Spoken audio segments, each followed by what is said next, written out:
Hello বন্ধুরা, তোমরা সব কেমন আছো? দুবাই থেকে গল্প নিয়ে তোমাদের সামনে আবার চলে এসেছি একটা নতুন ব্লগ নিয়ে।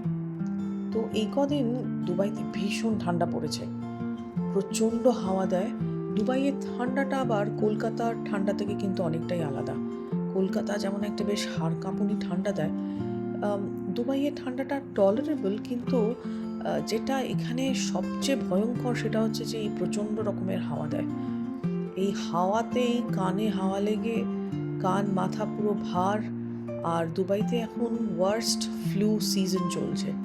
তো মোরালের সব বাড়িতেই ফ্লু হচ্ছে, জ্বর সর্দি কাশি নিয়ে বাচ্চারা বড়রা সবাই আমরা পাগল হয়ে রয়েছি। কিন্তু সবচেয়ে সুন্দর জিনিস যেটা দুবাই এই সময়, সেটা হচ্ছে যে প্রচুর ফুল ফোটে। আমার গাছগুলো কিন্তু ফুলে ভরে রয়েছে। এই সন্ধেবেলাতে বাইরেটা একটুখানি ঘুরছিলাম, তাই ভাবলাম আমার ফুলগুলোকে আর একবার রেকর্ড করি। এত সুন্দর লাগে দেখতে। আর এই আমার মেয়ের সাইকেল, যেটা খুব কমই চড়ে, ওখানেই পড়ে রয়েছে।